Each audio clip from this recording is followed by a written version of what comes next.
हम लोग क्या पढ़ रहे थे बेटा? हम लोग पढ़ रहे थे सर्कुलर मोशन। सर्कुलर मोशन हमने क्या क्या पढ़ लिया था, याद है?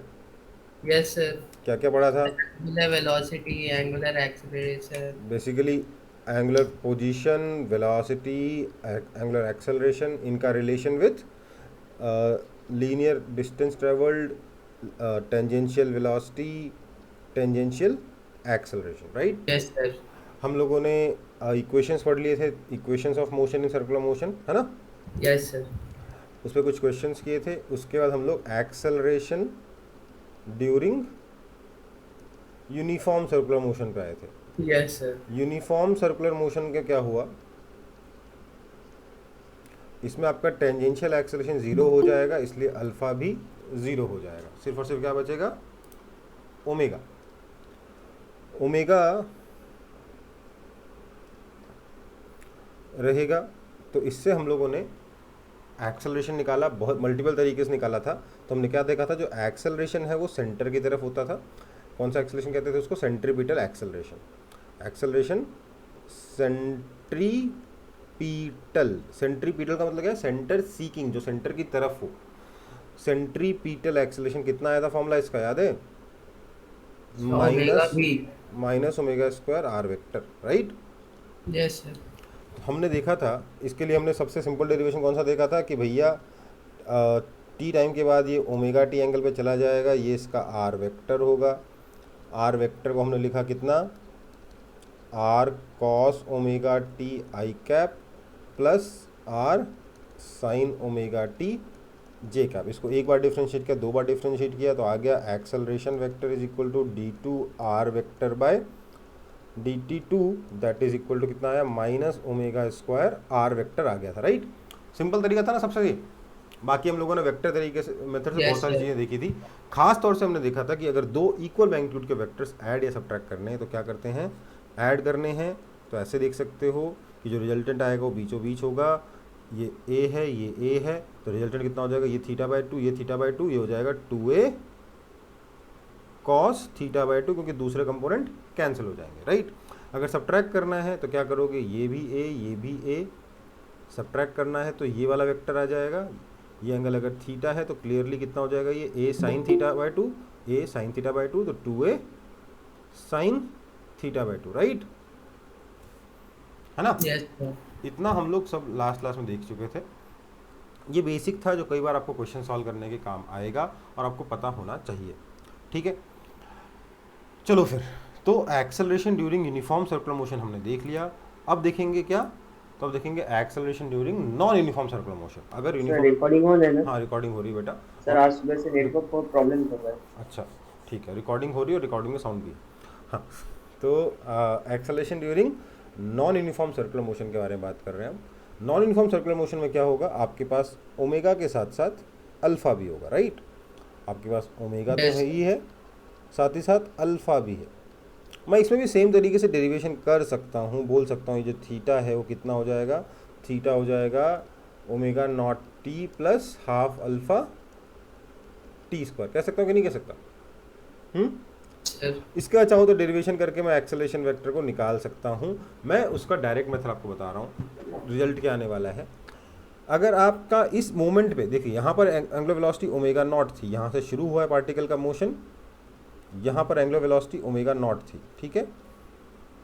यहाँ पहुँचा तो यहाँ पहुँचते पहुँचते इसकी एंगुलर वेलोसिटी चेंज हो जाएगी, ओमेगा हो जाएगी, राइट? Yes sir. यहाँ अगर एंगुलर वेलोसिटी ओमेगा है तो मैं कह सकता हूँ कि इस पॉइंट पर, अच्छा साथ साथ अल्फा तो था ही था, इस पॉइंट पर इसके पास दो तरीके के एक्सेलरेशन होंगे। कौन कौन से?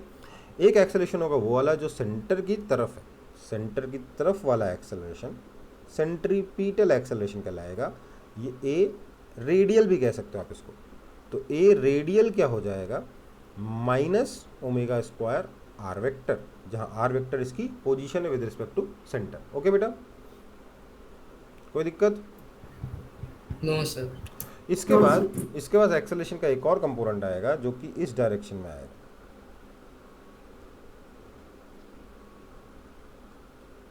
ठीक है? This acceleration will be called a tangential. A tangential कितना होगा? तो सर ये simply alpha vector cross r vector होगा, वेक्टर फॉर्म में, ओके। नहीं तो सेंटर की तरफ ए आर, टेंजेंट की तरफ ए टी, ओके बेटा, कोई दिक्कत? चलो, तो हमारा जो नेट एक्सेलरेशन होगा वो क्या हो जाएगा, under root of a radial square plus a tangential square. कोई दिक्कत है किसी को इसमें? वो तो बता दो। No sir. लल्लू है ना? तो ये आपका एक्सेलरेशन होता है, कॉपी कर लो इसको।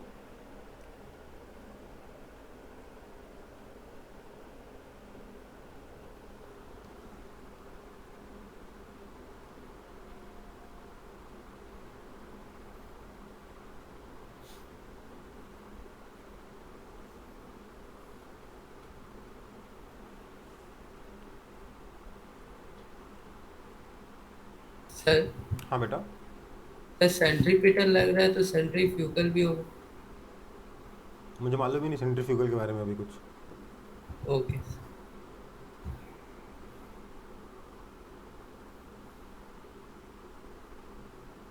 बढ़े आगे।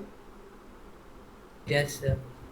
चल, सो हमारे पास अगला क्वेश्चन है, a particle begins to move with a tangential acceleration of constant magnitude 0.6 meter per second square in a circular path. If it slips when its total acceleration becomes 1 meter per second square, find the angle through which it would have turned before it starts to slip. Okay बेटा, question को एक बार और पढ़ लो।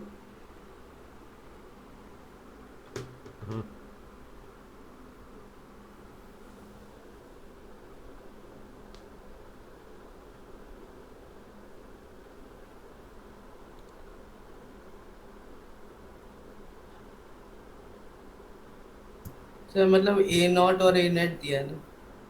ए tangential दिया है और ए net दिया है। Okay sir.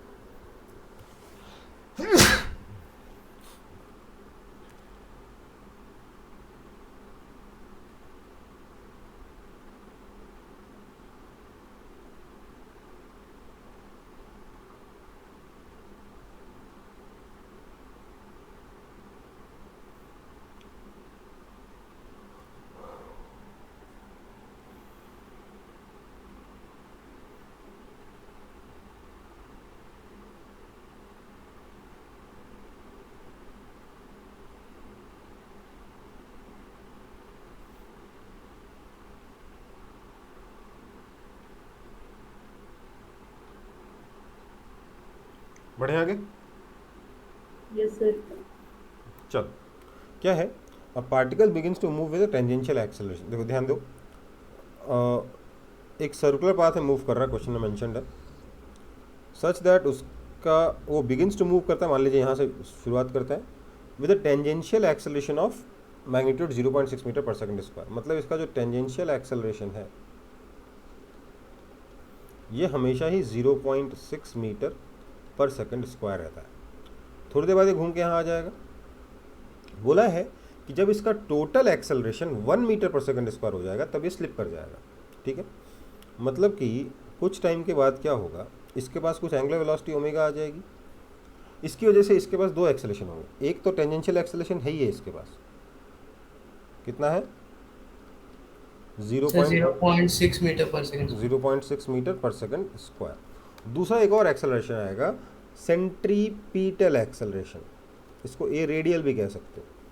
ये ए रेडियल कितना होगा, omega square r, right. Yes sir. तो कह रहा है कि नेट एक्सेलरेशन कितना हो जाता है, इन दोनों का वेक्टर सम होगा। Yes sir. वो नेट एक्सेलरेशन, देखिए ये हॉरिजॉन्टल नहीं है लाइन, ये डायग्राम में ऑलमोस्ट हॉरिजॉन्टल दिख रही है पर हॉरिजॉन्टल नहीं है। ये मैंने यहाँ पे पैरेललोग्राम लगाया जो कि रेक्टेंगल जैसा दिख रहा है, वो ऑलमोस्ट हॉरिजॉन्टल डायग्राम बनाओगे तो उसी के आसपास बन जाएगा गलती से। तो जो भी है, ये रेडियल है, ये टेंजेंशियल है, ये आपका नेट एक्सेलरेशन है। आपको बोल रहा है कि ए कितना है, तो सर ए है 1 मीटर पर सेकंड स्क्वायर। आपको ये पता है कि ए टेंजेंशियल कितना है, तो sir 0.6 metre per second square. तो सर ए रेडियल कितना होगा, सिंपल सी बात है, पाइथागोरस थ्योरम लगाएंगे, अंडर रूट ऑफ 1 माइनस 0.6 का square that is equal to 0.8 metre per second square. ये आपका ए रेडियल एक्स, ठीक है। रेडियल एक्सेलरेशन आपको मिल गया 0.8 मीटर पर सेकंड स्क्वायर। लेकिन ये पूछा नहीं गया, आपसे क्या पूछा गया कि कितना एंगल ट्रेवल कर लेगा जब इसका एक्सेलरेशन इतना हो जाए, ये पूछा गया, राइट है ना। यस ये थीटा निकालना है। तुम क्या बोलेंगे, अगर ये एंगल ट्रेवल करता है थीटा तो ये डिस्टेंस कितना ट्रेवल करेगा, आर थीटा, है ना। यस सर और आर थीटा को मैं बोल रहा हूँ हाफ ए टेंजेंशियल इंटू, अच्छा सॉरी ऐसे नहीं करना है, इसको मैं मिटा दे रहा हूँ। मेरे को तो यहाँ पे ए रेडियल पता है ना, ए रेडियल कितना होता है एक बार और लिख देते हैं, एक लाइन और लिख देते हैं। This implies omega square r is equal to 0.8 metre per second square. ये मेरा इक्वेशन वाला है, ठीक है। तो मेरे को ओमेगा स्क्वायर चाहिए, राइट। ओमेगा स्क्वायर आर पता है, थीटा चाहिए, राइट है ना। यस नाउ थीटा और अच्छा मैं यहाँ पर दूसरी इक्वेशन के लिए क्या बोल रहा हूँ, अल्फ़ा कितना होगा सर, तो अल्फ़ा होगा a tangential by r that is equal to 0.6 by r, right. और इसलिए मैं ये लिख सकता हूँ कि omega square is equal to omega not square plus 2 alpha theta. Yes sir that means omega square, omega naught तो 0 है, प्लस 2 अल्फ़ा कितना है 0.6 by r into theta, right. तो यहाँ से मुझे मिली second equation, omega square r is equal to 1.2 theta. This is equation 2। समझ में आई बात। Yes sir now comparing 1 and 2,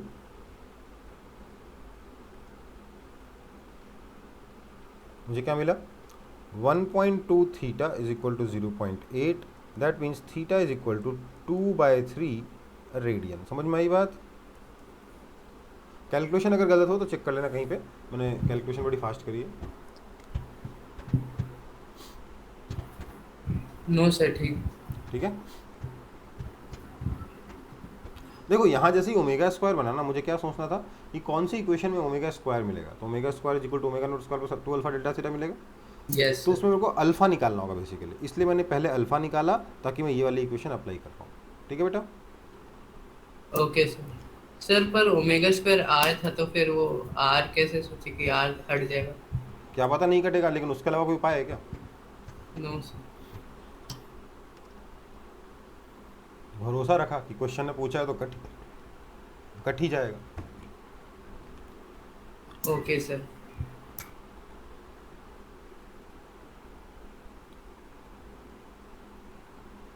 बढ़ू आगे।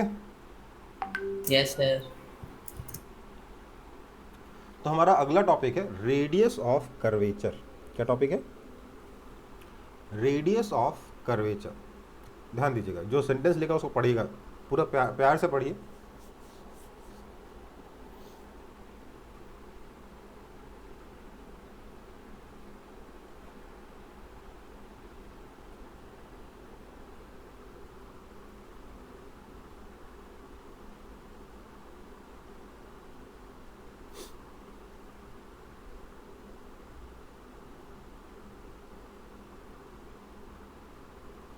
यस सर पढ़ ली। देखो ये क्या कह रहा है कि any curved path can be assume to be made of infinite circular arc. मतलब अगर कोई आपको पाथ दे रखा है तो आप मान सकते हो कि हर एक पॉइंट पे एक सर्कल है ना, है ना। Yes sir. पर सर हमने तो सोचा पढ़ा था कि किसी पॉइंट पे मैं उसको एक स्ट्रेट लाइन मान सकता हूँ, है ना। और अब बोल रहा सर्कल मान सकते हो, ये क्या मजाक है। सर पर वहाँ पे सर्कुलर पार्ट दिया, कर्व पार्ट दिया। कर्व्ड पाथ में भी आप याद करिए, मान लीजिए कर्व्ड पाथ है, आप बोलते हो ना कि यार सर यहाँ पर जो वेलोसिटी वो टेंजेंट के डायरेक्शन में है, क्योंकि मैं किसी पॉइंट पे मान सकता हूँ कि जो पाथ है वो स्ट्रेट लाइन है, इसलिए वेलोसिटी उसी स्ट्रेट लाइन के लॉन्ग है, मतलब टेंजेंट के लॉन्ग है। मानते हो कि नहीं मानते। Yes sir. Yes sir. Velocity tangential होती है, ऐसे ही ना माने थे, ऐसे ही ना प्रूफ किए थे। अब बोलो नहीं सर स्ट्रेट नहीं होगा, सर्कल होगा, तो मतलब है जो मर्जी को मान लो, राइट। ये कोई यस मतलब है? सर। देखो भाई क्या हो रहा है, समझो, सिंपल सी चीज़। अगर मैं दो पॉइंट्स लूँ एकदम अगल बगल में, एकदम अगल बगल में दो पॉइंट्स लूँ, तो I can always fit a straight line between these two, yes sir. But I can also fit a circle, a parabola, an ellipse, और anything that I wish between these 2 points, right? Yes sir. Yes, sir. है ना? But let's consider कि मैं यहाँ 2 की जगह 3 point ले लेता हूँ. Now I can not, it's not necessary कि मैं हमेशा इन 3 पॉइंट्स पे के थ्रू एक स्ट्रेट लाइन पास करा पाऊँ. जरूरी है क्या? No sir. But now, even now I am certain कि I can fit a circle over it that passes through all these 3 points. These 3 points are very close to each other. क्योंकि किसी भी 3 point से एक circle पास होता है कि नहीं होता? पता है कि नहीं पता आपको ये वाला बात?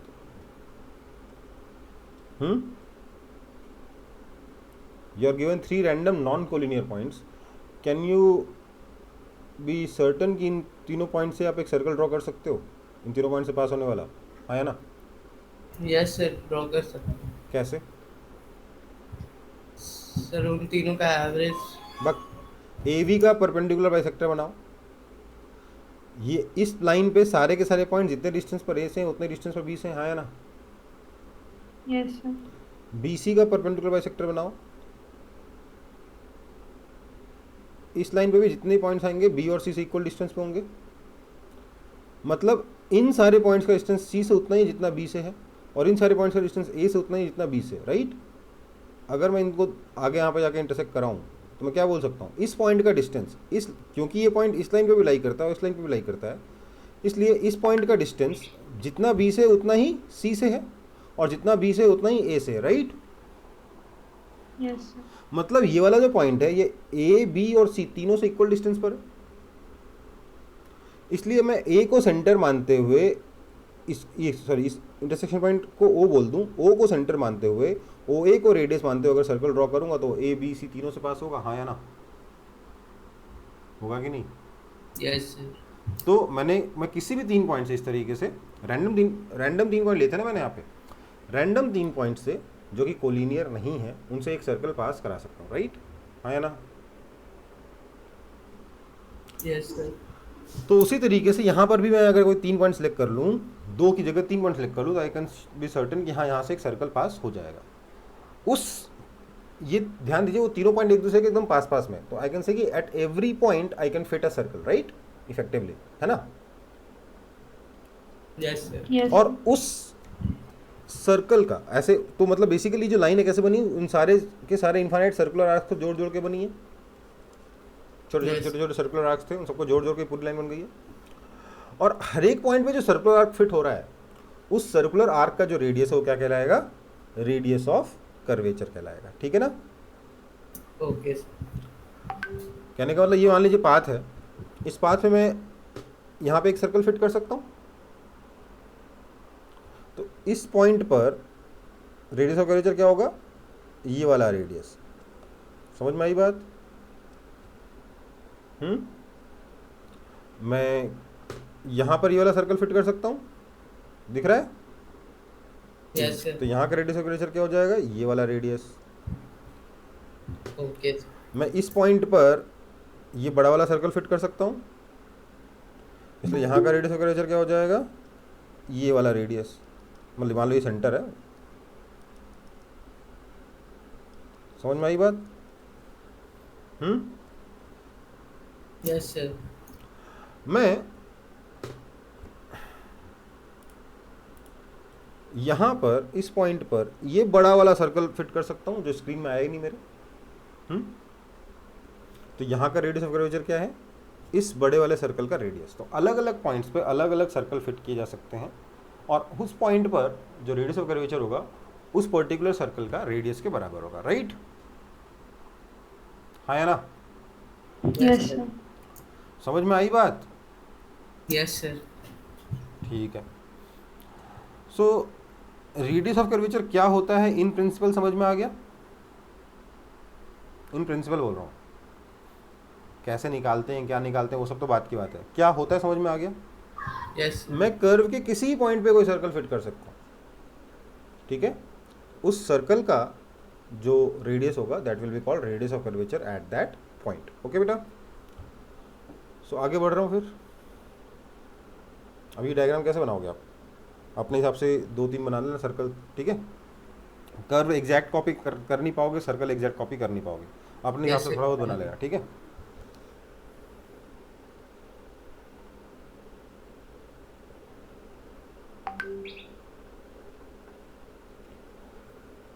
देखो इसका मतलब पता है क्या हुआ?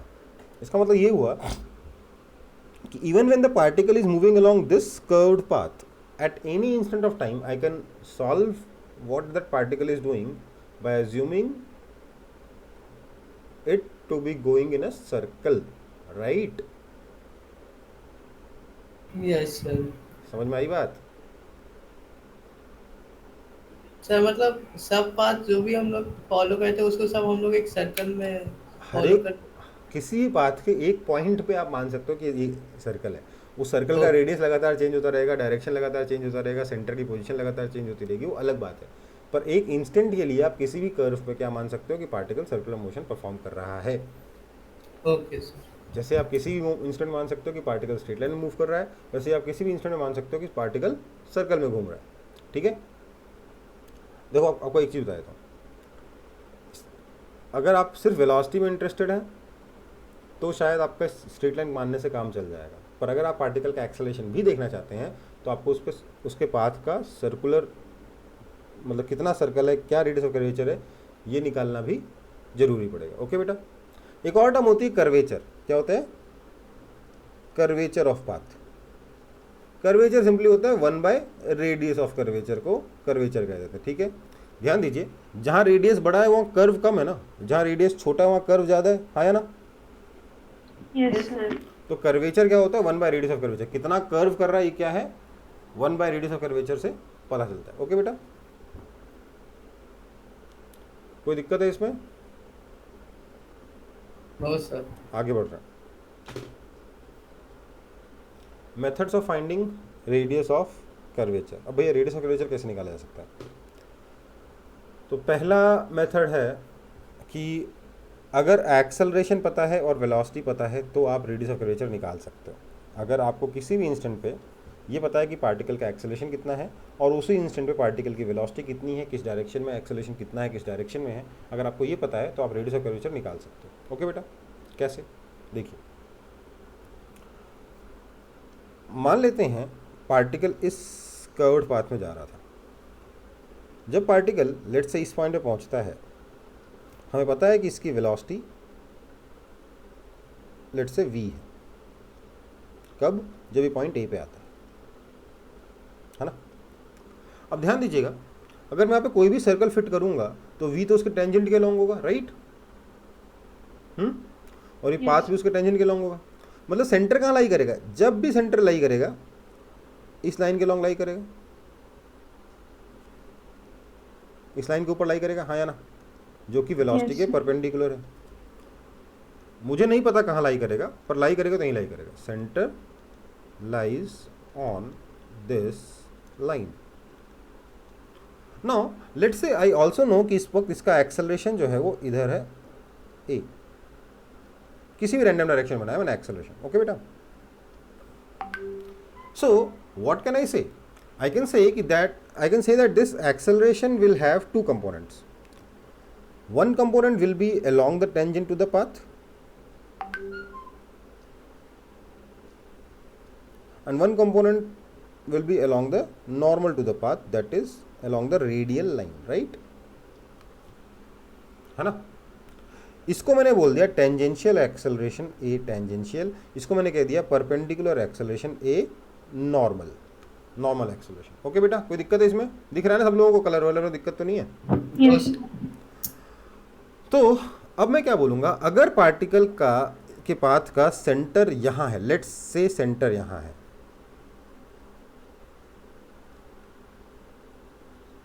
तो this a normal is centripetal acceleration. Yes sir. है ना? This means a normal is equal to v square by r. This implies r is equal to v square by a normal. Answer. उसके लिए आपको क्या करना पड़ेगा, velocity के opposite direction में और परपेंडिकुलर डायरेक्शन में इस एक्सेलरेशन के कंपोनेंट करने पड़ेंगे. उसके लिए लेट्स से मेरे को ये वाला एंगल थीटा पता हो किसी तरीके से, तो मैं ये ऑब्वियसली कंपोनेंट निकाल सकता हूँ कि नहीं निकाल सकता. Yes sir. है ना. आप ए नॉर्मल बोल दो, ए परपेंडिकुलर बोल दो, जैसे मर्जी लिख लो. पर ये आसान मेथड है कि डिफिकल्ट मेथड है? आसान मेथड है. ठीक है, चलो फिर कॉपी कर लो इसे.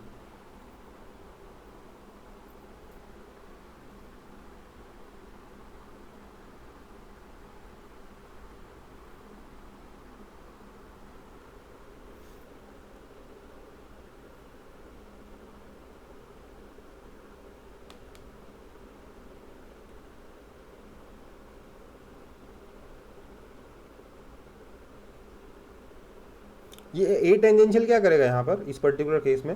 ए टेंजेंशियल क्या करेगा बताइए.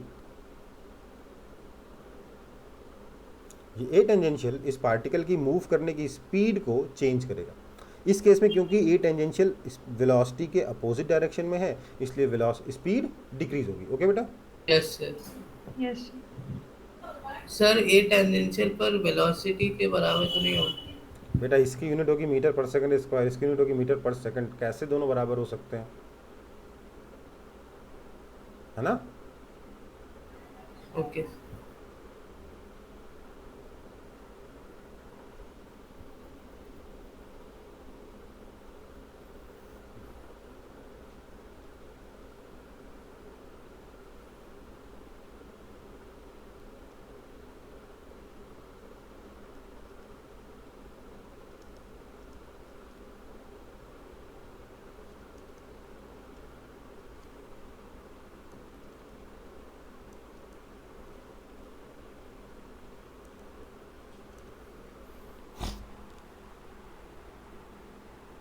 इस सेंटर को क्या बोलते हैं? सेंटर ऑफ कर्वेचर, है ना. अच्छा मुझे, हाँ बोलो. सर ये तो फोकल लेंथ जैसा. फोकल लेंथ वो बेटा अलग चीज़ है, ये थोड़ा अलग है, बट ओके. कम से कम आपको उतना याद आ रहा है, वो बहुत बड़ी बात है. ठीक है, चलो. ये क्या है? सेंटर ऑफ कर्वेचर है.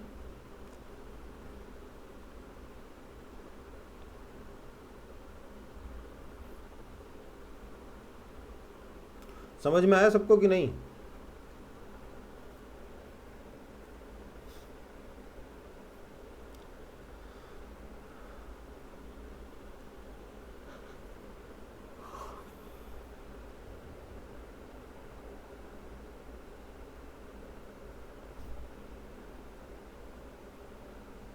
सबको समझ में आ गया?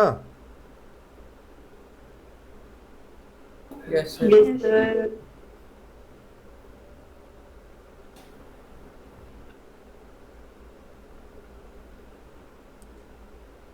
चलो आगे बढ़ते हैं. मुझे एक बात बताओ, अगर ये पार्टिकल इसी पाथ पर इस वेलोसिटी v की बजाय किसी और वेलोसिटी से ट्रैवल कर रहा होता, तो रेडियस ऑफ कर्वेचर सेम रहता है कि चेंज हो जाता? बोलिए. पार्टिकल इसी पाथ पे फॉलो कर रहा है, इसी पाथ पे ट्रैवल कर रहा है, बिल्कुल सेम पाथ फॉलो कर रहा है, बस वेलोसिटी उसकी डबल है, तो रेडियस ऑफ कर्वेचर पे क्या फ़र्क पड़ेगा अगर वेलोसिटी डबल है तो? बोलिए. Sir Radius of curvature decrease करेगा. वेलोसिटी को अगर डबल करूंगा तो रेडियस ऑफ कर्वेचर क्या होगा? वेलोसिटी को डबल करूंगा तो 4 टाइम्स हो जाएगा, हाँ या ना? Yes sir. हाँ या ना? Yes. नहीं होगा. पूछो क्यों? पूछो. क्यों सर? सर फॉर्मूले से तो आ रहा है सर, वेलोसिटी को डबल करोगे तो रेडियस 4 टाइम्स हो जाएगा, क्योंकि वेलोसिटी के स्क्वायर के प्रोपोर्शनल है रेडियस, है ना. पर भाई बात समझ, कर्व तो वही है, पाथ तो वही है, सर्कल तो वही फिट होगा ना. यस सर, समझ गए। सर्कल तो वही फिट होगा, सर्कल तो चेंज नहीं हो जाएगा आपकी वेलोसिटी चेंज करने से। क्या फ़र्क पड़ेगा, ये एक्सेलरेशन चेंज हो जाएगा, नॉर्मल डायरेक्शन का एक्सेलरेशन चेंज हो जाएगा, पर रेडियस चेंज नहीं होगा। समझ में आई बात? समझ में आया कि नहीं? तब मतलब तब मोशन कैसा हो जाएगा क्या सर? तब मोशन बेटा, पहले। पार्टिकल अगर यही पाथ फॉलो कर रहा है तो पार्टिकल को डिफरेंट एक्सेलरेशन से ट्रेवल करना पड़ेगा अगर वो स्पीड चेंज करता है तो, ये कह रहा हूँ। Okay sir. मतलब सेम एक्सेलरेशन से ट्रेवल करके वो सेम स्पीड मेंटेन नहीं कर सकता। ओके बेटा, ओके सर। अगर सेम एक्सेलरेशन से ट्रेवल करके सेम स्पीड मेंटेन करने की कोशिश करेगा तो ये कर्व फॉलो नहीं कर पाएगा। ये तीनों चीज़ें एक साथ नहीं हो सकती। Same curve, different velocity, same acceleration possible नहीं। ओके, समझ में आई बात? Yes, sir. क्योंकि अगर ये वाला पाथ फॉलो कर रहा है तो रेडियस ऑटोमेटिकली कांस्टेंट हो गया। रेडियस वेलोसिटी और एक्सेलरेशन से इंडिपेंडेंट है। वेलोसिटी और एक्सेलरेशन सिर्फ उसको निकालने का एक इनडायरेक्ट मेथड है ना? हाँ या ना? हमने कर्व के बारे में बात नहीं करी है, हमने एक इनडायरेक्ट मेथड से रेडियस ऑफ कर्वेचर निकाल लिया, right? Now this is a very good method, this is a very very very good method. Okay, so don't think कि मतलब कोई चीटिंग करी हमने, नहीं, ये बहुत अच्छा मेथड है। पर एक चीज समझना बहुत जरूरी है कि रेडियस ऑफ कर्वेचर जो है ये वेलोसिटी और एक्सेलरेशन पे डिपेंड नहीं करता, ये पाथ पे डिपेंड करता है, ये पाथ की प्रॉपर्टी है। तो there must be some other way जिसमें हम सिर्फ इस पाथ के बारे में जानते हो और हम रेडियस ऑफ कर्वेचर निकाल पाए। हाँ या ना? Yes sir. पाथ मतलब ट्रेजेक्ट्री की इक्वेशन पता होगी तो रेडियस ऑफ कर्वेचर कैसे निकालेंगे ये पता लगाता है। Okay sir. कॉपी हो गया था ना पिछला पेज? यस सर, हो गया। Yes, sir. तो सेकंड मेथड है कि अगर इक्वेशन ऑफ ट्रेजेक्ट्री पता है तो हम रेडियस ऑफ कर्वेचर कैसे निकालेंगे। ठीक है, देखो भाई, ये फॉर्मूला होता है, ये ब्रैकेट, ठीक है?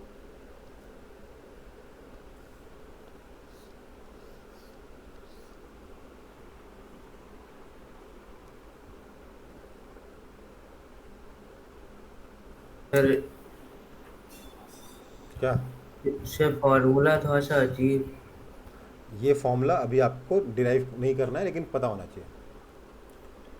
रेडियस कर्वेचर का क्या फॉर्मूला है? 1 प्लस, आप डिफ्रेंशिएशन लो तो F, let say y is equal to F dash x, ये आपकी इक्वेशन है, ठीक है? तो 1 प्लस एफ डैश एक्स का square whole to the power 3/2 upon F double dash x, ये आपका रेडियस ऑफ कर्वेचर का फॉर्मूला है। ओके बेटा, ओके सर। क्या हुआ, कुछ पूछना है? No sir.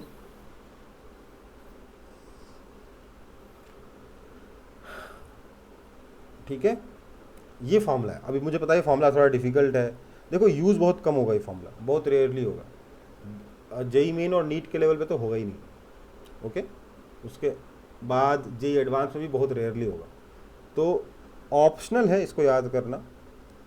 पर कभी कभार जेई एडवांस में ऐसा क्वेश्चन आता है, कभी कभार, रेयरली बट कभी कभार आता है, जिसमें आपको अगर ये वाला फॉर्मूला याद नहीं है तो आप उस क्वेश्चन को सॉल्व कर ही नहीं सकते, at least during the exam solve कर ही नहीं सकते। ठीक है, so if you can remember it.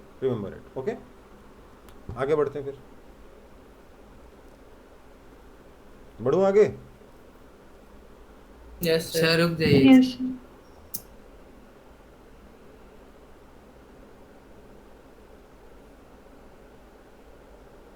Yes sir, हो गया।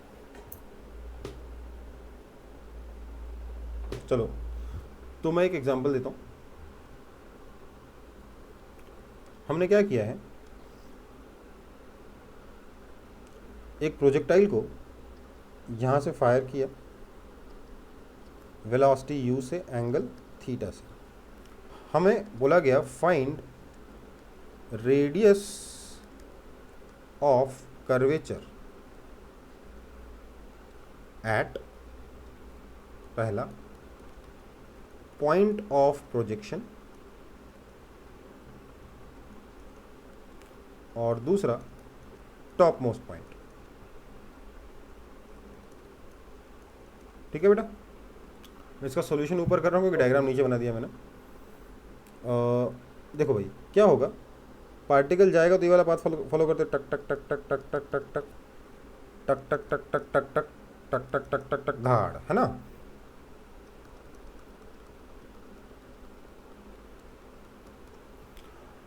फिर क्या होगा, इस पार्टिकल, ये वाला पार्टिकल जब टॉप मोस्ट पॉइंट पे पहुंच जाएगा तो इसकी वेलोसिटी हॉरिजॉन्टल डायरेक्शन में होगी। कितनी होगी? Sir you cos theta. You cos theta होगी। बहुत बढ़िया बात है। हमें इन दोनों टाइम्स पर रेडियस ऑफ कर्वेचर निकालना है, ठीक है। तो मेथड 1 देखते हैं पहले। इस पॉइंट को ए बोल देता हूँ, इस पॉइंट को बी बोल देता हूँ। मेथड 1,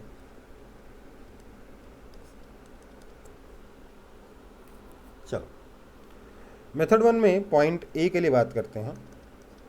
ए पर देखिए वेलोसिटी इधर है थीटा एंगल पर, और एक्सेलरेशन कितना है नीचे की तरफ,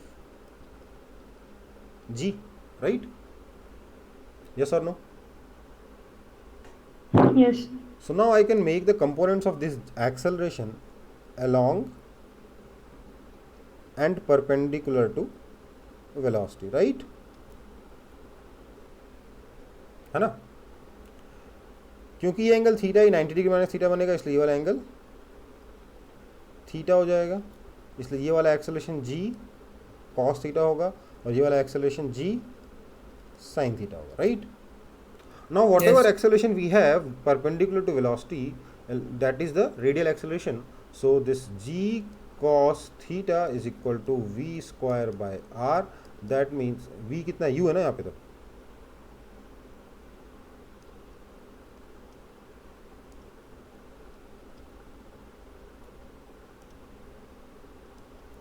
that means r is equal to u square by g cos theta. कोई दिक्कत? No sir. ओके, तो ये तो हो गया पॉइंट ए पर। अब बात करते हैं पॉइंट बी पर, मतलब टॉप मोस्ट पॉइंट पर। टॉप मोस्ट पॉइंट की कंडीशन क्या है? पार्टिकल आपका जा रहा है वेलोसिटी v से इधर, ये v कितनी है, u cos थीटा, और इसका जो पूरा का पूरा एक्सेलरेशन है वो इसके परपेंडिकुलर डायरेक्शन में लग रहा है, डाउनवर्ड डायरेक्शन में, राइट? है ना। यस सर जी। So now you can say that g has to be equal to u square cos square theta by r, v square by r. That means radius of curvature r is equal to u square cos square theta by g. समझ में आई बात? Yes sir. कोई दिक्कत है इसमें? No sir. No, sir. तो ये आपका एक आंसर हो गया, ये आपका दूसरा आंसर हो गया by method 1। Obviously method 1 is easier अगर आपको वेलोसिटी और एक्सेलरेशन पता है तो। ओके बेटा, Yes, sir. कोई ऐसा जिसको कुछ समझ में नहीं आया हो यहाँ पर? सर वहाँ पे थीटा एक और कैसे आया सेम? देखो ये थीटा, ये परपेंडिकुलर है यू के, मतलब ये एंगल 90 डिग्री माइनस थीटा ना, ये हॉरिजॉन्टल है, ये वर्टिकल है, ये 90 डिग्री माइनस थीटा है, तो ये कितना बचा, थीटा बचा कि नहीं? Yes.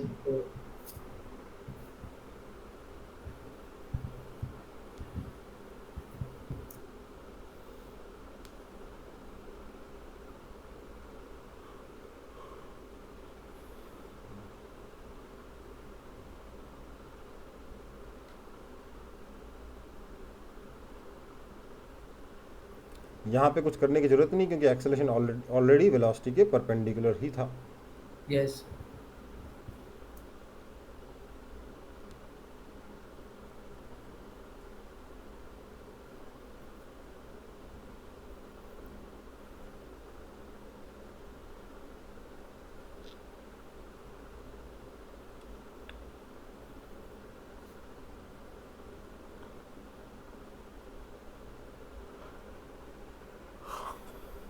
मिटा दूँ?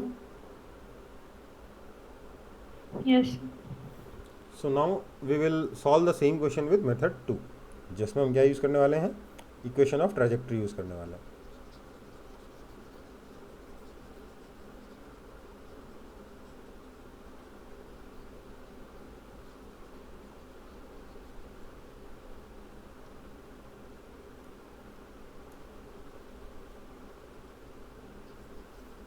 एक काम करता हूँ, उसके लिए मैं पहले से जो पिछले बार जो आंसर निकाला था उसको यहाँ लिख देता हूँ। यहाँ पे आंसर कितना था, u square by g cos theta, right.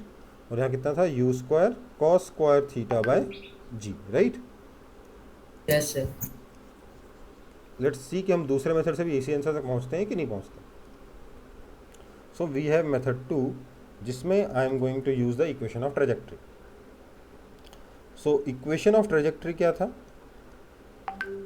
Sir x tan theta अच्छा 1 plus y is equal X to tan theta x tan theta minus, minus half ji G X square by U square cos theta. Right, यही है ना। Yes अब देखो, ये हमारे पास equation of trajectory है। मेरे को ध्यान दीजिएगा, फॉर्मूला लगाने के लिए दो चीज़ें चाहिए, डिफरेंशिएशन भी चाहिए और डबल डिफरेंशिएशन भी चाहिए, right. Yes sir. So I will find both of them. इसका मतलब क्या हो गया, वाई डैश कितना हो गया, वाई डैश मतलब एक डिफरेंशिएशन कितना हो गया, tan theta minus half g 2x g x by u square cos square theta, right. Yes sir. और वाई डबल डैश कितना हो गया, tan थीटा तो ज़ीरो हो गया, so this is minus g by u square cos square theta, right.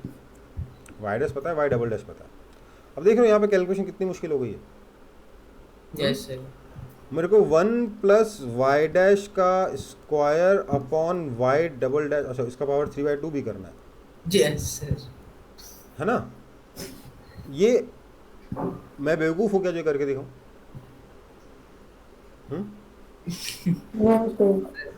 समझ में आ गई बात।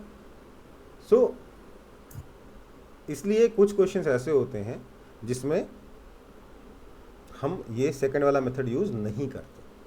तो मैंने आपको बोला था कि भैया सेकंड वाला मेथड बेसिक होना चाहिए, क्योंकि असली में रेडियस ऑफ कर्वेचर किस पे डिपेंड कर रहा है, पाथ की इक्वेशन पे डिपेंड कर रहा है।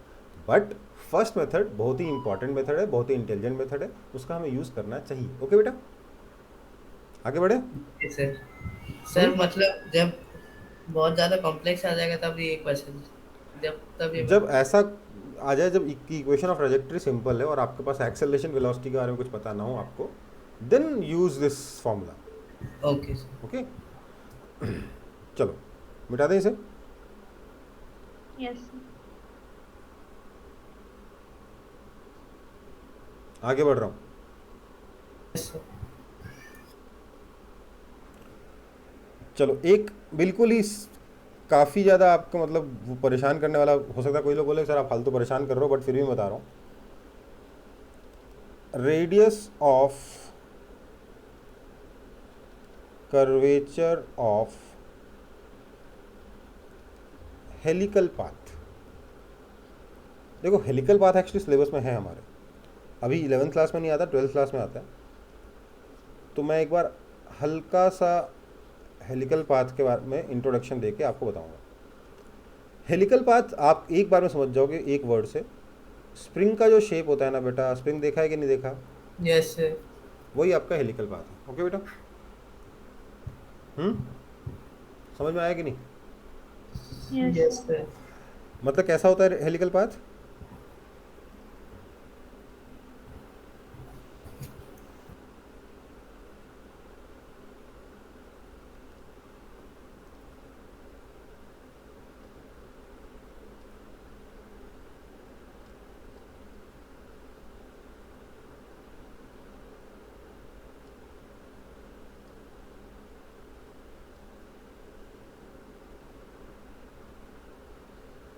समझ में आ गया?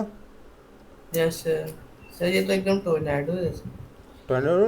टोर्नेडो क्यों बेटा, स्प्रिंग है ना यार, कहाँ टोर्नेडो जा रहे हो यार आप लोग। स्प्रिंग ऐसा ही होता है ना भाई। Yes sir.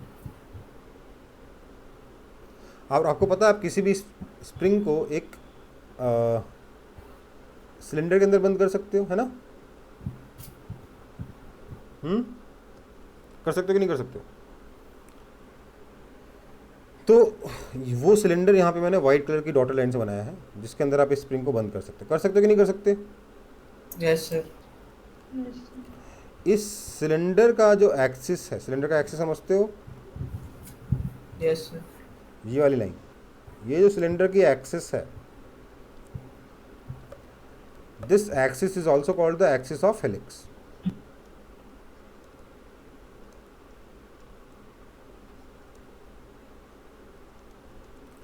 इस सिलेंडर का जो रेडियस है जिसके अंदर ये जस्ट फिट हो रहा है आपका हेलिक्स, उसको क्या बोलते हैं? Helical radius. Radius of helix. एक चीज और इंपॉर्टेंट है इस शेप में, वो है ये वाला डिस्टेंस, इसको कहते हैं पिच। ठीक है, जो दो राउंड्स हैं उनके बीच में कितना डिस्टेंस है, क्या बोलते हैं इसको? पिच कहते हैं। लेट से पिच आपका h है, रेडियस ऑफ हेलिक्स लेट से r है, और आपको इसका रेडियस ऑफ कर्वेचर बताना है।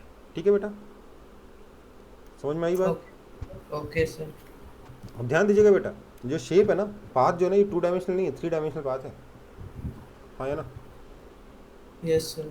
आपके पास जो फॉर्मूला है वो भी सिर्फ 2 डायमेंशन का है। तो even if you know the equation of trajectory, जिसमें आपको एक्स वाई जेड के बीच में रिलेशन पता हो, तब भी क्या होगा, निकाल लोगे फॉर्मूला लगा के रेडियस ऑफ कर्वेचर। हाँ है ना? निकाल पाओगे? No sir.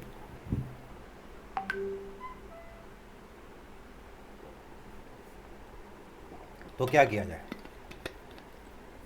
Let's understand something. Spring को दिमाग में रखते हुए करिएगा इस बात में, क्योंकि ये जो फिगर है, ये फिगर बेसिकली आपका 3 डायमेंशनल शेप का 2 डायमेंशनल फिगर है, तो कई चीज़ें इसमें क्लियर नहीं होती। इसलिए अपने दिमाग में एक पिक्चर रखिए किस चीज़ की? एक्चुअल स्प्रिंग की। उस एक्चुअल स्प्रिंग के बारे में सोचिए। जब वो एक पूरा राउंड लगाता है तो, अच्छा पिच जो है ना, ये काफ़ी छोटा है इन कंपेरिजन टू रेडियस। अच्छा सॉरी, जरूरत नहीं उसकी। जब ये पूरा कंप्लीट राउंड लगाता है तो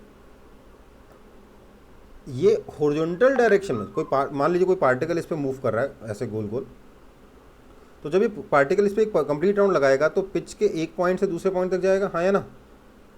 yes sir.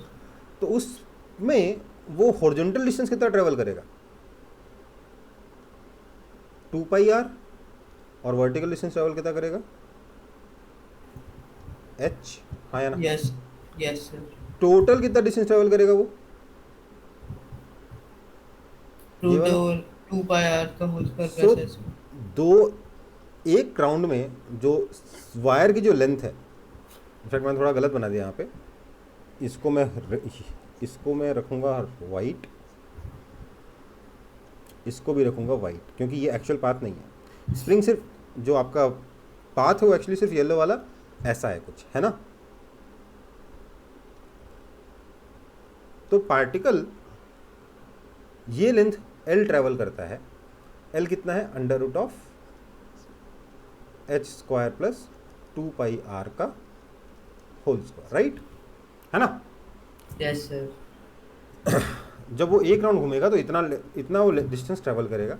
Horizontal distance 2πr, vertical distance h, pitch के बराबर, right? So you can find this angle theta, yes और no? Yes sir. Okay, now मतलब वो हमेशा ही हॉरिजॉन्टल से इतने एंगल थीटा के इंक्लाइन पे चलता रहेगा। मान लीजिए आप इस पर कार चला रहे हो इस पाथ पर, तो आप लगातार ऊपर जा रहे हो, हॉरिजॉन्टल के साथ एक पर्टिकुलर स्लोप पे जा रहे होगे। जब आप 2πr हॉरिजॉन्टल डिस्टेंस ट्रेवल करते हो तो h हाइट ऊपर जाते हो, राइट? Yes sir. चलो फिर अब देखो, अगर कोई पार्टिकल इस पिच के ऊपर, इस पाथ के ऊपर वेलोसिटी v से मूव कर रहा है, मान लेते हैं हम ऐसा कोई पार्टिकल जो इस पाथ के ऊपर वेलोसिटी v से मूव कर रहा है,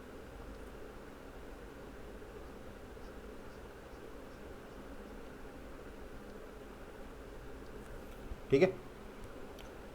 तो ध्यान दीजिएगा, इसकी जो वेलोसिटी है v, अच्छा वेलोसिटी को मैंने पिंक से बनाया ना, वो v हॉरिजॉन्टल के साथ इसी सेम एंगल थीटा पे इंक्लाइंड है। हाँ या ना? Yes sir.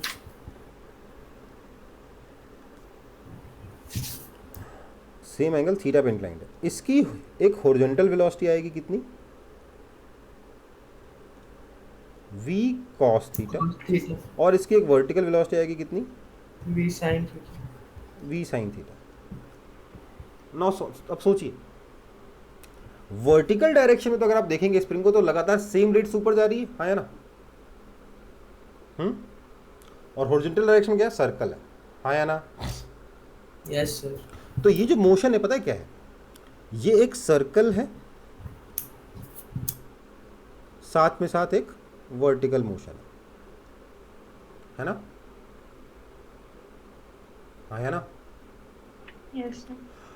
और क्योंकि ये वर्टिकल मोशन स्ट्रेट लाइन में है, हॉरिजॉन्टल मोशन सर्कल है, इसका जो एक्सेलरेशन अलोंग वर्टिकल है वो कितना है सर? वो 0 है, राइट? यस और रॉन्ग, यस और नो? हॉरिजॉन्टल डायरेक्शन में क्योंकि सर्कुलर मोशन कर रहा है, इसलिए हॉरिजॉन्टल डायरेक्शन में इसका एक्सेलरेशन है सेंटर की तरफ। ओके? Yes sir. और यही जो एक्सेलरेशन है वो नेट एक्सेलरेशन है। Acceleration net is equal to acceleration horizontal, that is equal to horizontal direction की वेलोसिटी कितनी? v cos theta. So v square Yes, cos square theta by r, हाँ या ना? यस और no? Yes sir. So even when this particle is moving on a helical path, क्योंकि इसकी vertical direction की velocity constant है, इसका acceleration सिर्फ हॉरिजॉन्टल ही है, और हॉरिजॉन्टल एक्सेलरेशन कितना है? v square bye r towards the axis of this helix, right? मतलब अगर मैं इस पॉइंट पे इसको देखूंगा तो इसका एक्सेलरेशन इधर है टुवर्ड्स द एक्सिस, राइट? ये इसका एक्सेलरेशन, समझ में आई बात? यस और नो? यस। अब सोचिए, अभी भी इसका जो मोशन हो रहा है, इसकी जो वेलोसिटी है, सोचिए अगर मैं इसको टॉप व्यू से देखूंगा, टॉप व्यू देखूं तो पार्टिकल कैसे मोशन कर रहा है? सर्कल में घूम रहा है। इसकी वेलोसिटी इधर है और एक्सेलरेशन इधर है, राइट? Yes sir. लेकिन ये वाली वेलोसिटी कितनी है? v cos theta. और साथ ही साथ इसके पास एक वर्टिकल वेलोसिटी भी है, सर जो बाहर की तरफ v sin थीटा, राइट? है ना? यस। सो ध्यान दीजिएगा, ये v cos theta, v sin theta दोनों ही एक्सेलरेशन के परपेंडिकुलर हैं। So acceleration is still perpendicular to net velocity, हाँ या ना? क्योंकि v cos थीटा के भी परपेंडिकुलर, v sin थीटा के भी परपेंडिकुलर है, तो नेट वेलोसिटी इन दोनों के सम के भी परपेंडिकुलर ही होगा, हाँ या ना? Yes sir. समझ में आई बात? v cos थीटा के परपेंडिकुलर, v sin थीटा जो बाहर आ रहा है उसके ही परपेंडिकुलर, राइट? तो नेट वेलोसिटी जो आएगी, ध्यान दीजिएगा, वो एक्सेलरेशन के परपेंडिकुलर आएगी ना। सोचिए वो एक वर्टिकल प्लेन में है, आपकी स्क्रीन के परपेंडिकुलर प्लेन में, राइट? वो यस सर। है ना? इस स्क्रीन के परपेंडिकुलर प्लेन में वेलोसिटी और एक्सेलरेशन स्क्रीन के प्लेन में, मतलब जो एक्सेलरेशन है वेलोसिटी के परपेंडिकुलर है। Therefore this acceleration is equal to v square by radius of curvature, हाँ या ना?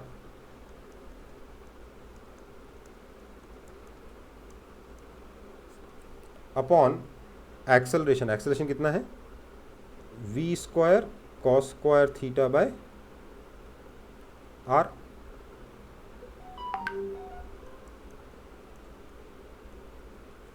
r upon cos square theta. Now you can find the value of cos square theta using this diagram, right? Yes or no? Yes sir. हो गया। Sir इसका कोई real life example है? हाँ है, लेकिन वो क्लास, देखो बहुत सारे एग्जाम्पल हैं यार। इसी स्प्रिंग पे एक चींटी को चढ़ा दो, हो गया एग्जाम्पल, हुआ कि नहीं हुआ? Yes sir. नहीं तो और भी एग्जाम्पल बनते हैं। क्लास 12 में एक पर्टिकुलर चैप्टर आएगा, electric magnetic effect of current, उसमें एक एग्जाम्पल आएगा जो बिल्कुल यही बात ही पढ़ रहे होंगे हम उसमें, ठीक है? पर ध्यान दो, ये मैंने सिर्फ आपको प्रैक्टिस कराने के लिए बताया था कि हम वेलोसिटी का यूज़ करके, एक्सेलरेशन का यूज़ करके हम रेडियस ऑफ कर्वेचर निकाल सकते हैं, ठीक है? समझ में नहीं आया तो भी चलेगा, कोई दिक्कत नहीं है, ठीक है? Sir, it's a difficult example. बोलिए। हाँ sir acceleration in the vertical equal to 0 क्यों लिखे सर? क्योंकि बेटा वो वर्टिकल डायरेक्शन सोचिए, स्प्रिंग तो कांस्टेंट से ऊपर बढ़ रहा है ना। यस तो जब पार्टिकल मूव करेगा तो वर्टिकल डायरेक्शन में तो उसकी वेलोसिटी कांस्टेंट है। हॉरिजॉन्टल कैसे मूव कर रहा है? हॉरिजॉन्टल में सर्कल घुमा, वर्टिकल मूव किया, हॉरिजॉन्टल में सर्कल घुमा, वर्टिकल मूव किया, जैसे प्रोजेक्टाइल होता है, राइट। अगर वो इस पाथ पर कांस्टेंट स्पीड से चल रहा है तो ऐसा होगा कि उसकी वर्टिकल डायरेक्शन की वेलोसिटी कांस्टेंट है। मैंने माना है एक ऐसा पार्टिकल जो इस पाथ पे कांस्टेंट स्पीड से मूव कर रहा है। ओके बेटा, ओके सर।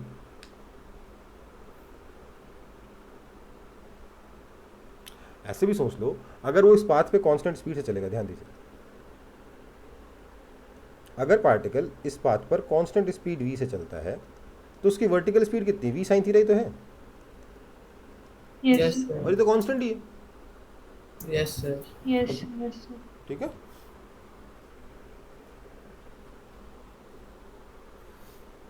इस हॉरिजॉन्टल स्पीड कितनी है? v cos थीटा, बट ये हॉरिजॉन्टल स्पीड जो है ये एक सर्कल के ऊपर रैप्ड है, राइट।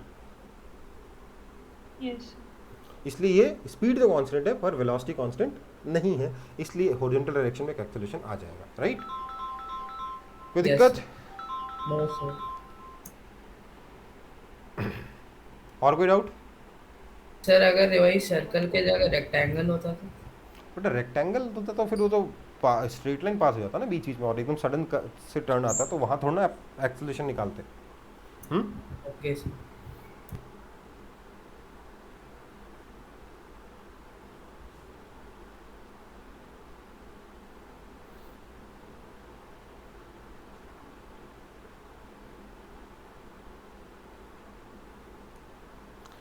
हो गया? देखो दिस इज़, मतलब मेरी स्लाइड्स में नहीं था ये, मतलब ऐसा नहीं था कि एग्जांपल मैंने पहले सोच रखा था कि आपको बताऊंगा, बिकॉज ऐसे तो बहुत सारी चीज़ें हैं जो मतलब मैं आपको बता सकता हूँ बट सिलेबस के बाहर चला जाता है। ये उनमें से एक है जो थोड़ा सा मतलब बाउंड्री में है, अंदर मान भी सकते हो नहीं मान सकते हो, है ना। जे एडवांस में ये क्वेश्चन अगर आ जाए तो आप नहीं बोल सकते कि ये क्वेश्चन क्यों पूछ लिया, क्योंकि डुएबल है, जो आपको नॉलेज उससे डुएबल है ना, जो नॉलेज आपके पास है उससे ये क्वेश्चन डुएबल है कि नहीं है।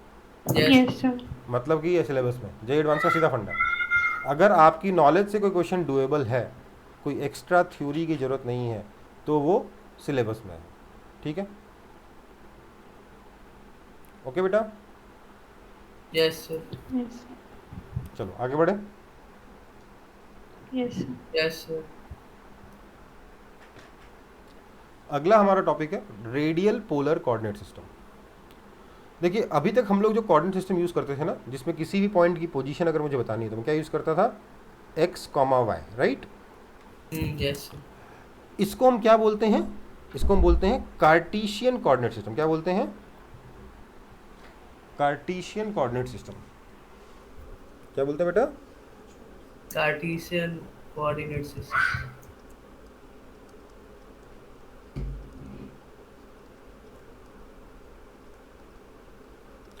जो हम ऑलरेडी जानते हैं। इसका मतलब क्या होता है कि मान लो यहाँ पर आपका ओरिजिन है या ऑब्जर्वर है, जो भी मान लो, ऑब्जर्वर मान लो, उस ऑब्जर्वर को ओरिजिन से इस पॉइंट P तक आना है, तो इस पॉइंट P तक आने के लिए उसे क्या करना पड़ेगा? उसे ये एक्स एक्सिस दे दी गई, ये वाई एक्सिस दे दी गई, उसे इतना डिस्टेंस एक्स एक्सिस के अलॉन्ग चलना पड़ेगा। कितना डिस्टेंस बताइए, कितना डिस्टेंस चलना पड़ेगा एक्स एक्सिस के अलॉन्ग? सर एक्स और इतना डिस्टेंस उसे वाई एक्सिस के अलॉन्ग चलना पड़ेगा। कितना डिस्टेंस है ये? Sir by y. वाई। तो एक्स एक्सिस के अलॉन्ग जितना चलना पड़ेगा वो पहले, और वाई एक्सिस के अलॉन्ग जितना चलना पड़ेगा वो बाद में। तो इस तरीके से आप इस पॉइंट P का एड्रेस बता रहे हो। बेसिकली कार्टेशियन कोऑर्डिनेट सिस्टम में जब आप x, y करके इसकी पोजीशन बता रहे हो तो आप क्या बता रहे हो? इस पॉइंट का एड्रेस बता रहे हो, हाँ या ना? Yes sir, yes sir. समझ में आ गया एड्रेस कैसे आया? Yes sir, right, yes okay. अब इसी पॉइंट P का एड्रेस बताने का एक और तरीका है। क्या सर? आप ओरिजिन पे खड़े हो, आपको पॉइंट P तक जाना है, या तो आप ऐसे घूम के जाओ, या फिर आप एक काम करो, यहीं पर आप इधर मूव करने की जगह कुछ एंगल से घूम जाओ। यस सर, कितना एंगल से घूम जाओ? सर इतना एंगल थीटा से घूम जाओ, और उसके बाद आप इस थीटा एंगल पर ये डिस्टेंस ट्रेवल कर लो। कितना? ये स्ट्रेट लाइन डिस्टेंस। ये हो गया आपका आर, राइट। तो इसी पॉइंट के दूसरे कोऑर्डिनेट्स क्या होंगे, पॉइंट पी को हम रिप्रेजेंट कर सकते हैं आर कॉमा थीटा से, राइट। Yes sir. समझ में आ गई बात। इसी पॉइंट पी का एक कोऑर्डिनेट सिस्टम में, कार्टेशियन कोऑर्डिनेट सिस्टम में क्या कोऑर्डिनेट्स हैं, एक्स कॉमा वाई, और origin sorry radial polar coordinate system में क्या है, R comma theta, right. Yes sir. समझ में आई बात। इसी को चीज़ को देखने का एक दूसरा तरीका भी होता है कि एक डंडा लीजिए आर लेंथ का, उसको थीटा एंगल से घुमा दीजिए तो पॉइंट बी तक पहुंच जाएगा, ठीक है।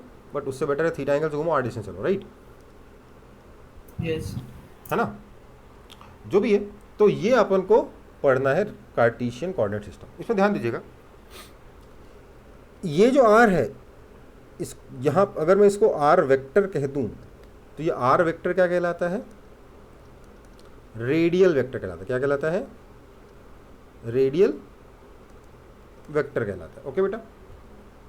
दूसरी चीज़ ये कि सर, इस तो बाद में पढ़ना था, सॉरी। दूसरी चीज़ ये कि आर कॉस थीटा आपका एक्स है और वाई कितना है, आर साइन थीटा। अगर आपको थीटा निकाला तो कैसे निकालोगे, tan inverse y by x.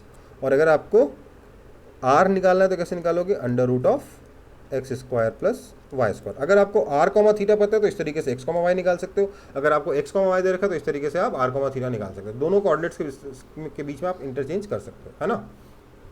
Yes sir. समझ में आई बात। चलो, ये जो, हाँ अब आते हैं यहाँ पे, ये जो आर वेक्टर, इसको क्या कहते हैं, रेडियल वेक्टर कहते हैं या पोजीशन वेक्टर कहते हैं या फिर पोजीशन वेक्टर। हालांकि रेडियल वेक्टर ज़्यादा सही टर्म है इसके लिए, रेडियल वेक्टर कहते हैं, ओके। अब ध्यान दीजिए, अगर कोई पार्टिकल यहाँ पर पॉइंट पी पर बैठ के मूव करता है, लेट से इस तरीके से वेलोसिटी v से ये मूव करता है, ठीक है। तो इस वेलोसिटी v के दो कंपोनेंट कर सकता हूँ मैं, एक इस r के अलोंग और एक इस r के परपेंडिकुलर। कर सकता हूँ कि नहीं कर सकता, यस यस सर। लेट से इसको मैं v1 कह देता हूँ, इसको मैं v2 कह देता हूँ, ठीक है। तो v वेक्टर क्या हो जाएगा, basically v1 vector plus v2 vector, है ना, क्योंकि v1 और v2 v के वेक्टर की तो कंपोनेंट्स हैं, राइट, है ना। इसमें जो v1 वेक्टर है ना बेटा, जो रेडियस वेक्टर के अलोंग है, इसको हम क्या बोलते हैं, इसका नाम हमने दिया रेडियल वेलोसिटी। क्या नाम दिया, रेडियल वेलोसिटी। और ये जो v2 वेक्टर है, इसको हमने क्या नाम दे दिया बेटा, ट्रांसवर्स वेलोसिटी।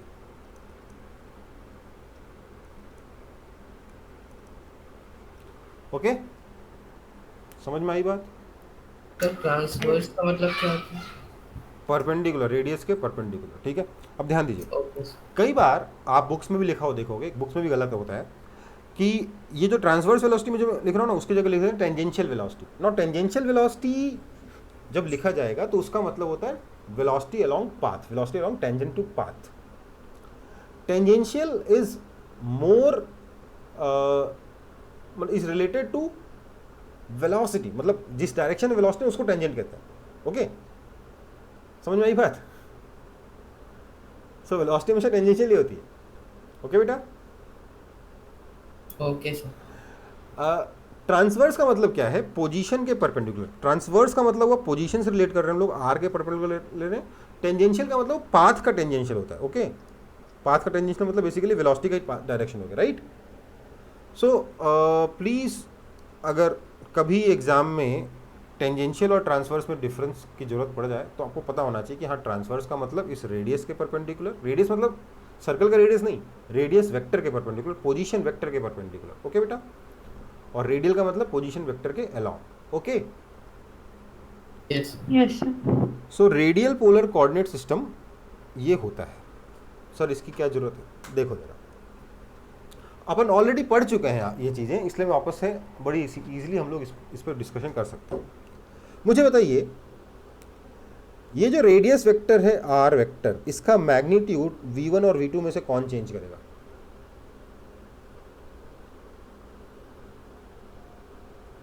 बोलिए। तो क्या बोले सर? ये जो रेडियस वेक्टर है आर वेक्टर, इसका मैग्नीट्यूड v1 और v2 में से कौन चेंज करेगा?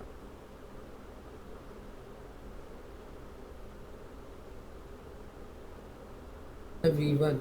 v1। क्यों? यही तो है वेलोसिटी ऑफ सेपरेशन, और r क्या है? वेलोसिटी ऑफ सेपरेशन है। v1 क्या है? Velocity of separation, right? Yes और नो? यस तो बेटा जो कॉन्सेप्ट में आपको बार बार वेलोसिटी ऑफ सेपरेशन और वेलोसिटी ऑफ अप्रोच से पढ़ा रहा था, वो बेसिकली अगर आप एक ऑब्जेक्ट को ऑब्जर्वर मान लोगे तो वेलोसिटी ऑफ सेपरेशन क्या है? Basically radial velocity. ओके बेटा, यस समझ में आई बात?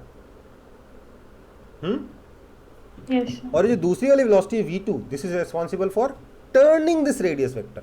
Yes This velocity v2 is responsible for turning this radius vector. This v1 is responsible for increasing the magnitude of this radius vector, right? Yes or no? Yes चलो फिर copy कर लो। कर ली। अच्छा, मुझे एक चीज़ और बताइए, ये जो v2 है, ध्यान दीजिएगा बेटा, ये जो v2 है, क्या ये v2 r के परपेंडिकुलर है? यस सर, परपेंडिकुलर है। और जो r के परपेंडिकुलर वेलोसिटी होती है, क्या वो ओमेगा इंटू r होता है? हाँ या ना? Yes sir. Yes So this velocity will give you the angular velocity of this particle with respect to origin. Okay बेटा, यस है ना? Okay sir. चलो फिर इसके बारे में नेक्स्ट स्लाइड से बात करनी है, तब समझते हैं। ठीक है, कॉपी हो गया सबका? एंगुलर वेलोसिटी से हम लोग अल्फा भी निकाल सकते हाँ, वो सब बिल्कुल निकाल सकते हैं। आगे बढ़ते हैं। हैं। v1 tangential velocity, v1 radial. v1 radial है, v2 ट्रांसवर्स है। टेंजेंशियल बोल देते हैं उसको, लेकिन वो है ट्रांसवर्स। Okay, yes sir. चलो अगला है angular velocity without circular motion. ठीक है, देखो ये स्कूटी है। स्कूटी की आवाज़ सुनते ही कई लड़कों के कान खड़े हो जाते हैं और फट करके आंखें घूमने लगती हैं। हाँ या ना? नहीं, अभी थोड़ा ना कोई मानेगा, सब पता है हमें। स्कूटी की आवाज़ सुनते ही सब देखने लगते हो कि कौन है, राइट? देखो भैया, ये लड़का है आप ही के जैसा, और ये स्कूटी पे एक सुंदर वाला जा रही है। ऐसे कैसे जा रही है? इस डायरेक्शन जा रही है वेलोसिटी v से। ओके, और जैसा कि आप लोग करते हो, ये उस सुंदर बाला को देख रहा है। ठीक है, तो इस ऑब्जर्वर के हिसाब से, ये आप हो, आपके हिसाब से ये जो लाइन मैंने बनाई है, ये इसका रेडियस वेक्टर हुआ? हाँ या ना? Yes sir. और अगर ये वेलोसिटी v से इधर जा रही है लड़की, तो मुझे बताइए, इसको देखने के लिए आपका ये सर जो है ये घूमेगा कि नहीं घूमेगा? बोलो। यस सर, घूमे। यस सर घूमेगा ना? क्या ये लड़की सर्कुलर मोशन कर रही है? No sir. फिर भी सर घूम गया आपका। हाँ या ना? Yes sir. Yes sir sir घूम गया ना? क्या हुआ अगर आप इस, मान लीजिए जब ये आपके परपेंडिकुलर पॉइंट पे थी, यहाँ पे थी जब लड़की, उस वक्त को अगर आप रेफरेंस लेवल ले लेते हो, तो ये एक एंगल बनेगा theta, right? Yes sir. This theta can be seen as the क्या बोलेंगे इसको, angular position of this scooty. रस? Yes sir. यस और नो? थीटा क्या है? इस स्कूटी का एंगुलर पोजीशन है ना? हाँ या ना? Yes Yes. सर। बोल भाई, है ना? तो बताओ, थीटा अगर इस स्कूटी का एंगुलर पोजीशन है, तो बाय डेफिनेशन एंगुलर वेलोसिटी क्या है? D theta by d T है कि नहीं है?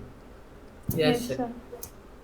सो इवन दो ये लड़की या ये स्कूटी स्ट्रेट लाइन मोशन कर रही है ना? बहुत तेज चला रही है थोड़ी, देखो स्ट्रेट लाइन मोशन कर रही है, still she has some angular velocity. हाँ या ना? Yes sir. यस सर बिना सर्कुलर मोशन के एंगुलर वेलोसिटी आ गई कि नहीं आ गई? Yes sir. है ना? क्योंकि पोजीशन चेंज हो रहा है, एंगुलर पोजीशन चेंज हो रहा है। बेसिकली आपको पिछली बार मैंने क्या बताया, पिछले स्लाइड में, ये आर क्या है? This R is radial position and this theta is angular position, है ना। Now this angular position is changing. आप बोलेगा सर आपने वाई एक्सिस से ले लिया, ठीक है यार, इसी को एक्स मान लो, क्या दिक्कत है ना। सो ओमेगा कितना हो गया, D theta by d T. अगर आपको गलती से कभी अल्फा निकालना पड़ जाए तो अल्फा क्या होगा, d two theta by d2 theta by dt2। Yes sir. ठीक है। चलो अब मैं ये ओमेगा कैसे कैलकुलेट करूं, D theta by d T कैसे निकालूं, हाउ टू फाइंड इट, है ना, ये क्वेश्चन है। सो उसके लिए हम लोग क्या कर सकते हैं, लेट से ये आपको परपेंडिकुलर कम से कम कुछ तो कुछ देना पड़ेगा ना। रोड का आप रोड से आपका परपेंडिकुलर डिस्टेंस दे रखा है, लेट से डी, क्या दे रखा है, डी गिवन। अच्छा ये परपेंडिकुलर डिस्टेंस आपको डी गिवन है, ओके बेटा। Okay sir. ये जा रही वेलोसिटी v से, तो इसका जो पोजीशन हो जाएगा वो x कितना होगा, क्या मैं बोल सकता हूँ सर कि x is equal to v t होगा, हाँ ना। Yes sir. क्या मैं ये भी बोल सकता हूँ सर कि tan theta is equal to x by d है सर, इसलिए ये वी टी बाय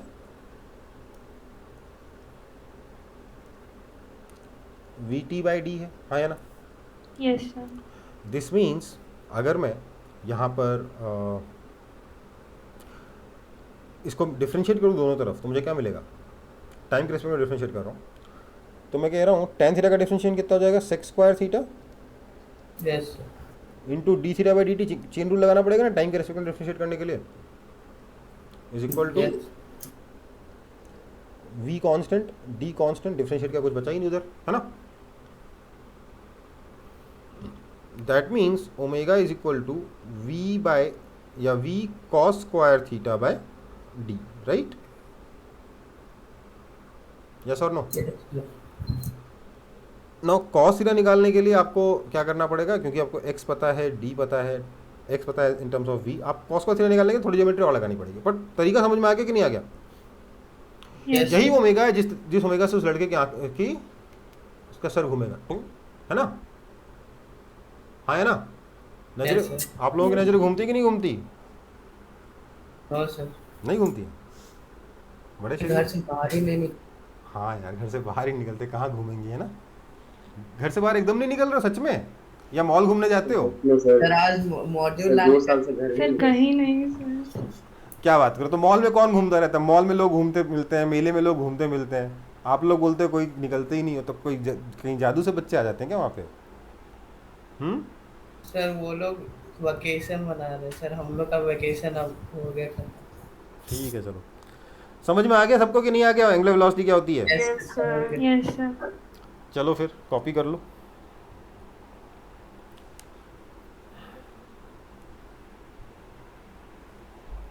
सर पर वो तो हम लोग का रिस्पेक्ट में एंगुलर वेलोसिटी हुआ ना, लड़की का एग्जैक्टली बेटा, exactly, very good very good, मैं ये बात सुनना चाहता था आप लोगों के मुंह से। ये क्या हो गया, एंगुलर वेलोसिटी ऑफ दिस सुंदर बाला with respect to this boy, adjective लगाना आपका काम।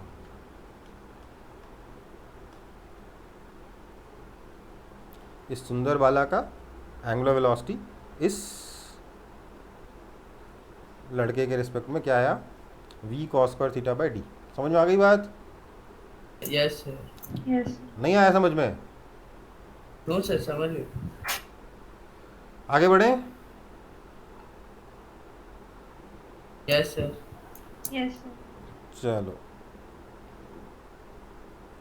उल्टा भी हो सकता है, बाइक पर अगर लड़का जा रहा हो तो लड़की भी देख सकती है, कोई जरूरी थोड़ा ना लड़का ही लड़की को देखे, है ना, हाँ है ना। यस सर हो सकता। चलो फिर ये तो एक तरीका हुआ, एक और तरीका है पता है,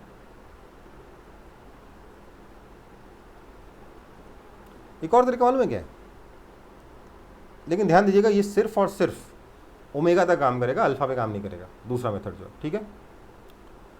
क्या है, मैं इसका डायग्राम बनाता हूँ, ये d है, ये vt है, ये r है ना, ये थीटा है, यही है ना डायग्राम, और ये जा रही वेलोसिटी v से इधर, राइट।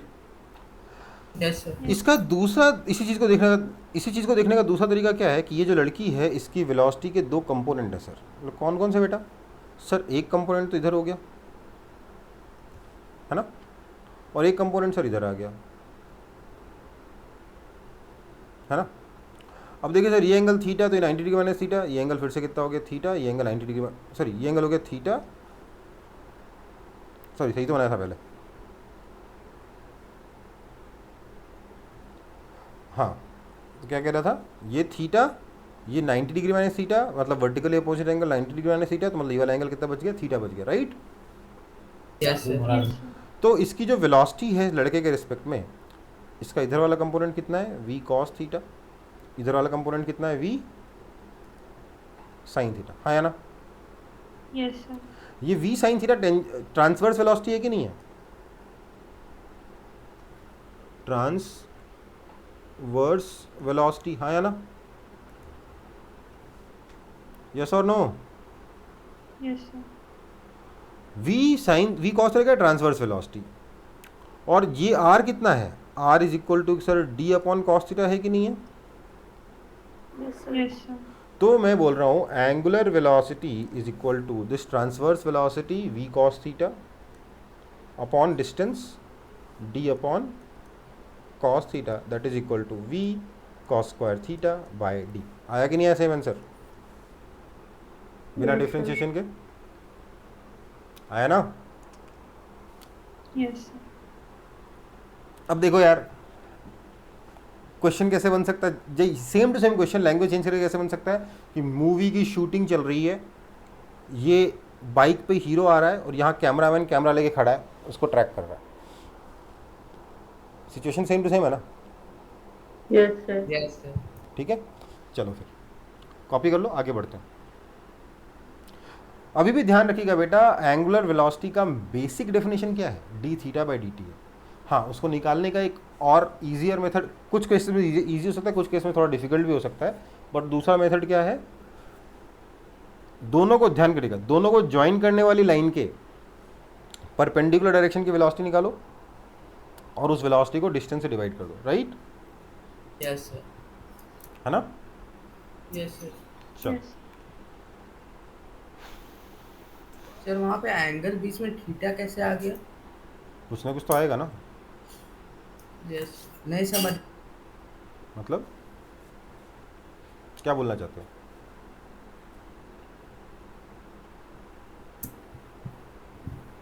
सर ये फिर से पूछ रहा है कि वो थीटा कैसा है, मतलब सेम कैसे हो गया सर? बेटा वही डायग्राम मैंने दोबारा से बनाया है, सेम डायग्राम को दोबारा बनाया बेटा, ताकि आपको आसानी से नजर आए। यहाँ तो क्या ये एंगल 90 डिग्री नहीं दिख रहा ना आपको, क्योंकि थोड़ा सा प्लेन का डिफरेंस है। मैंने फिर उसको टॉप व्यू में सही से बनाया डायग्राम को कि असली में ट्रायंगल कैसा होगा, ठीक है। ओके।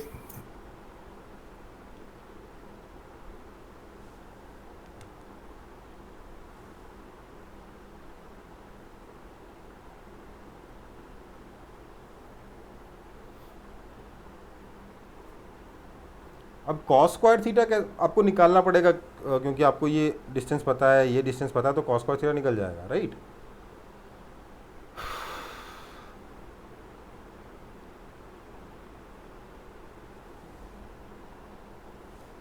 चलो आगे बढ़े। Yes, sir. आप लोग प्लीज़ ये घर और बादल तो नहीं बना रहे हो ना? वो सर पॉइंट बना रहा हूँ। ठीक है, तो मुद्दे आ जाते हैं रिलेटिव एंगुलर वेलोसिटी, ठीक है बेटा, कॉन्सेप्ट वही है, कुछ नया नहीं होने वाला। अरे देखो इसमें क्या बोल रहे हैं कि मान लेते हैं ये जो ऑब्जर्वर है,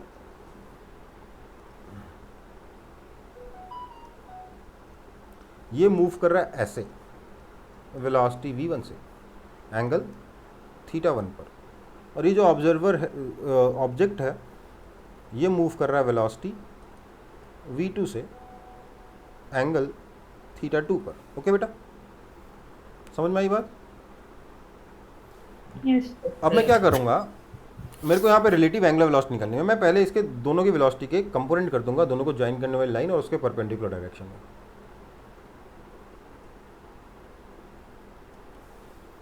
ठीक है, ये कितना हो जाएगा v2 cos theta cos two, theta और ये कितना आ जाएगा v2 sin थीटा। ठीक है, इसकी वेलोसिटी कंपोनेंट कितना कैसे आ जाएंगे, ऐसे आ जाएगा v1 cos थीटा 1, और ऐसे आ जाएगा कितना v1 sin theta 1, right. Now let's say मैं अगर डेफिनेशन पे जाऊंगा तो डेफिनेशन क्या है कि ये एंगल को लेट्स से मैं थीटा कहता हूँ, तो एंगुलर वेलोसिटी इसका नाम 2 है, इसका नाम 1 है, तो angular velocity of 2 as seen by 1 is simply d theta by d t, right. Yes और नो। Yes, sir. इस केस में जो एंगुलर वेलोसिटी होगी वो क्लॉकवाइज डायरेक्शन में होगी, ठीक है, थीटा डिक्रीज होगा। आप खुद से दिमाग लगा के सोच सकते हो, सोच पा रहे हो कि नहीं, देखिए थीटा डिक्रीज होगा कि नहीं होगा, ये यहाँ चला जाएगा, ये यहाँ चला जाएगा, तो थीटा डिक्रीज होगा कि नहीं। यस सर, आगे बढ़ो। तो इस केस में अगर देखा जाए तो minus D theta D T है। चलो इसका मैं मैग्नीट्यूड लिख रहा हूँ, ठीक है, इस पर्टिकुलर केस में, है ना। ओके चलो सर, अगर वो पास आ रहा होता तब थीटा बढ़ रहा होता। बेटा आप, मतलब वैसे नहीं बोल रहा हूँ, आप ऐसे इमेजिन करो कि थोड़ी देर बाद क्या होगा, थोड़ी देर बाद ये बॉल सर यहाँ पहुँच जाएगी, ये बॉल यहाँ पहुँच जाएगी, देखो थीटा डिक्रीज हुआ कि इंक्रीज हुआ। हाँ यस समझ में आ गई बात, मैं ये कह रहा हूँ, मिटा दूँ। सर। अब देखो चलो, तो मेरा जो एंगुलर वेलोसिटी का मैग्नीट्यूड है वो कितना है, minus D theta by d T है इस केस में, वैसे D theta by d T होगा, तो यहाँ मैग्नीट्यूड लिख रहा था, जो भी है। तो मैं उसके लिए क्या करूँगा, पहले यहाँ पे बताइए मेरे को वेलोसिटी ऑफ सेपरेशन कितना है।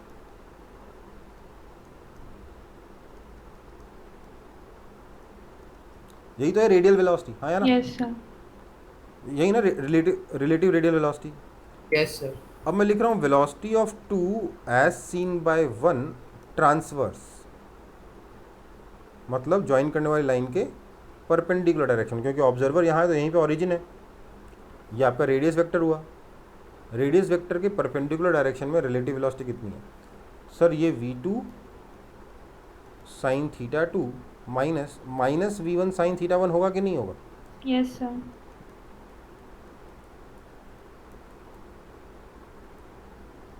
देयरफॉर मैं लिख सकता हूँ angular velocity of 2 as seen by 1 कितना हो जाएगा, कितना हो जाएगा v2 sine theta 2 plus v1 sine theta 1 upon R, मान लेते हैं दोनों के बीच में डिस्टेंस आर है तो अपॉन आर, ये आपका आंसर।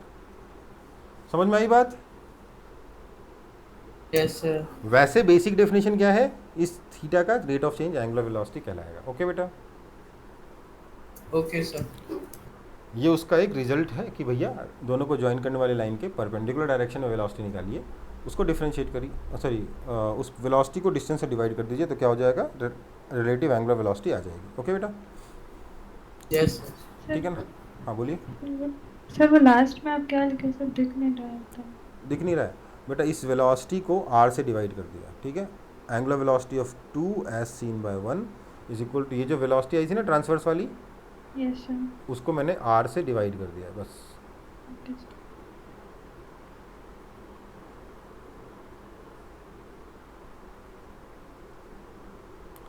समझ में सबको आ गया कि नहीं आ गया, यस सर। पक्का। Yes sir. Yes, sir.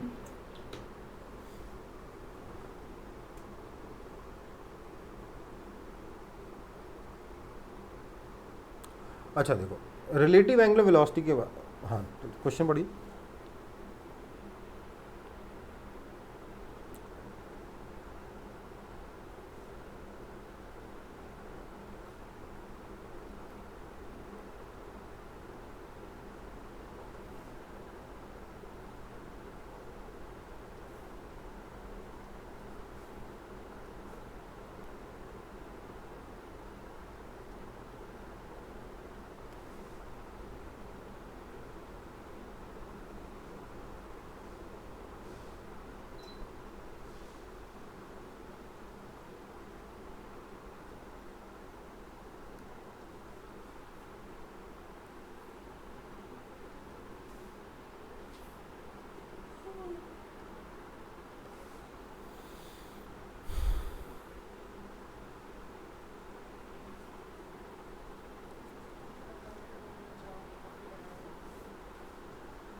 देखो यहाँ मैं लिख रहा हूँ क्या, omega 2 is equal to omega, sorry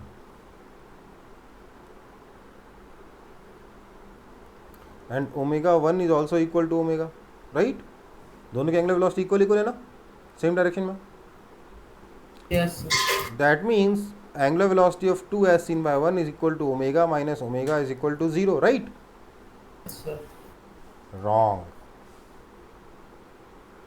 ठीक है, ध्यान रखिएगा, this formula is not valid for relative angular velocity, okay? Okay sir. तो क्या करेंगे नेक्स्ट क्लास में सीखेंगे, तब तक के लिए टाटा बाय बाय, ओके बेटा।